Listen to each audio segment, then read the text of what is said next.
Hey everybody, it's Christine up today for the scrap room, and I am using the DoubleShot kit. This page kit comes from Cardabella, and of course Cardabella always has the lovely textured cardstock and lots of rich colors. So I was inspired by this plaid paper to go ahead and create a big Christmas tree as my focal point. Pretty much every year I do at least one layout with a big, unique Christmas tree.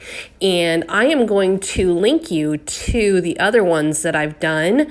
Actually, I think I'll create maybe a playlist so you can check out what else I've done in years past.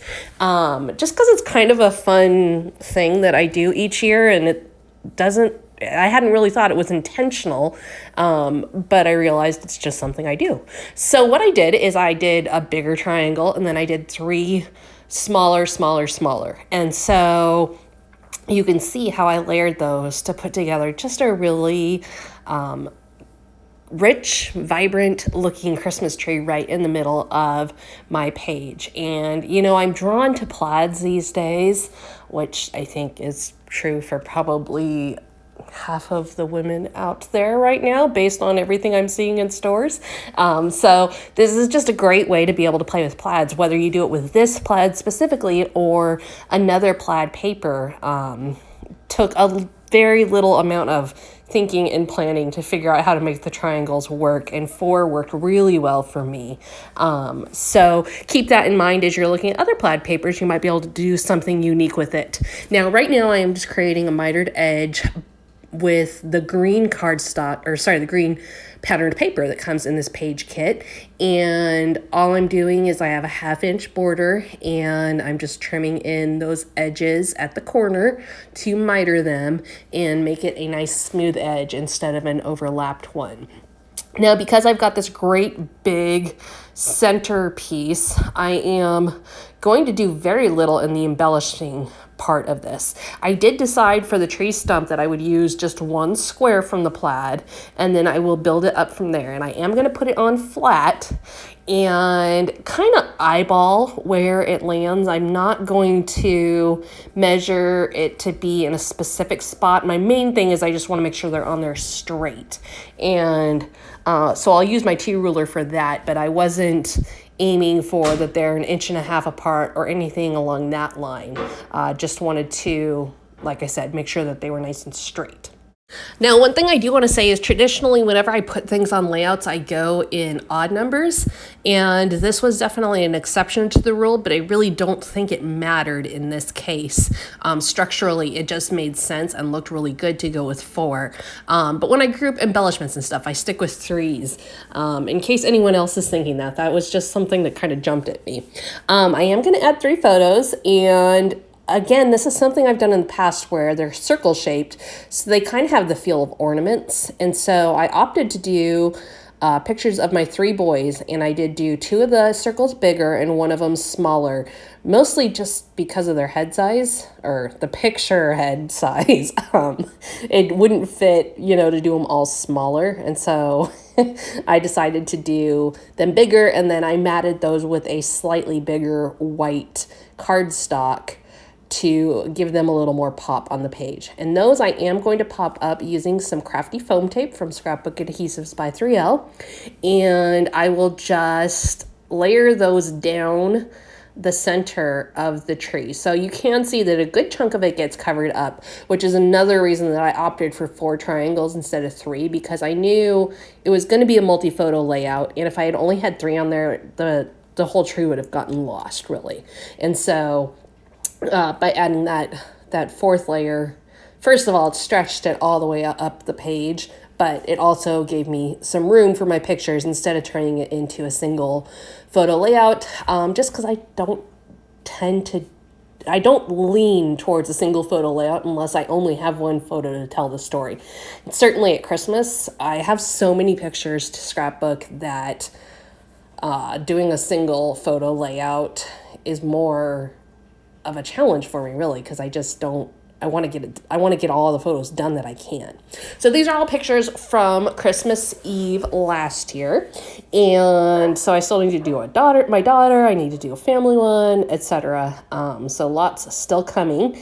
Now I am using some of the chipboard elements that were in this page kit, and I am going to just place those around the picture, kind of making everything into just one big cluster. Now, just as a reminder, the DoubleShot kit is, like I said, from the ScrapRoom, and it includes 2 new page kits. And so this month it has Cartabella and it has Photo Play, and they do have previews of them over on their YouTube channel, so if you want to check them out up close, you definitely can.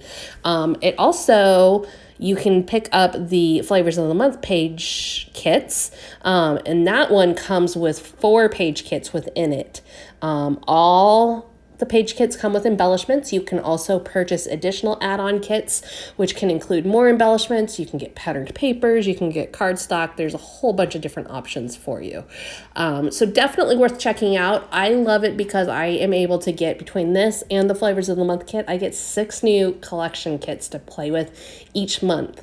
So I get a little taste of these newest collections without having to break the bank, buy the whole collection, and maybe not want to use the whole collection, or maybe not even love it. And it really helps me to play with them and see if I do like them and if I want to get more. And it's just like any, really like a subscription box, any subscription box out there. The only real major difference is that you don't have to do it every month. There are no commitment club. So, okay, I've talked about that enough. Just because I haven't talked too in depth about the ScrapRoom in a while, I wanted to make sure you guys are aware of what it is and why I love it. So carrying on with the layout, you can see I've added some embellishments. I'm doing my standard finger tapping, which I never would have known that I do that a lot when I'm thinking if it were not for making process videos.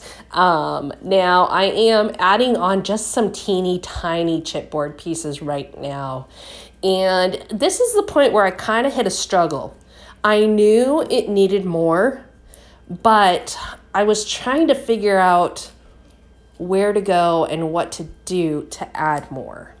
So I'm going to do a couple of interesting things with my background here, and it's going to take all in another 24 hours to finish this because I have to do lots of drawing. So the first thing that I am going to do is I am going to get some clear Nuvo drops out.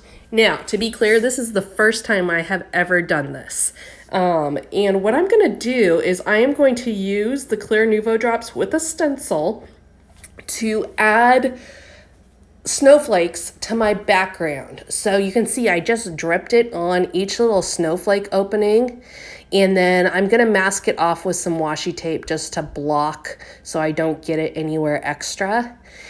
And then I'm going to take literally some cardboard packaging, cardstock, whatever, packaging from stickers. And I'm just going to spread it around. Now, I do have a spreader, and I am going to try that out later off camera.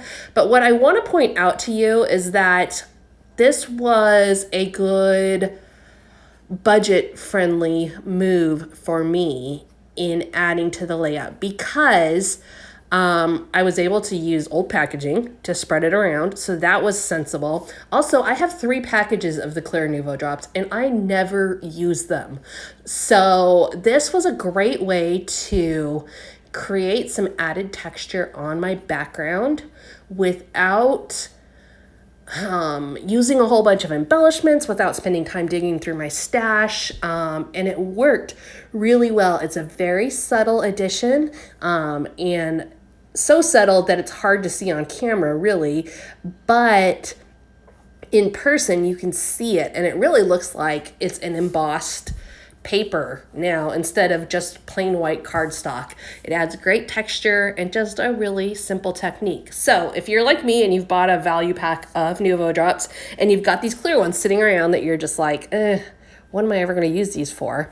Here you go. And it does make a dent in the bottle using it that much. I would say probably I used about 1/6 of the bottle because I went all the way around. But the tricky part was in between each spot, I had to let it dry so that I wouldn't, you know, mess up what I had already done. Thankfully, Nuvo drops dry pretty quick, but it was definitely a process. So you'll see here, I moved down to the bottom, and I'm gonna pause it. I'm gonna go back and pause it right there so that you can see.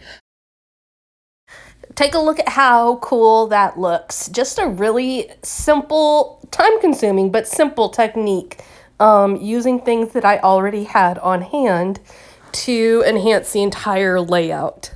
So now the next thing that I'm going to do is I'm going to pull out more Nuvo drops because I still feel like it needs some additional color. So what I'm going to do is I'm going to take red Nuvo drops and I'm just going to sprinkle them all over the top part of the layout. Now this is something I haven't done much in the past, and I'm going to be pretty slow about doing it just because I want to make sure that they look good. Basically, my approach was to do little triangles and then just keep doing triangles. And I tried to do one spot in the triangle bigger and then two smaller ones. And then I just went in and filled in the gaps. So it kind of looks like snowflakes or sparkles up at the top of the layout, and it added just enough to the layout that it wasn't like overly embellished, overly busy, but just kind of an interesting and unique look. So really pleased with how this one ended, really pleased with how this one started. Like I said, I'm going to be making a playlist that I will link you to at the end of this video of my other Christmas tree videos.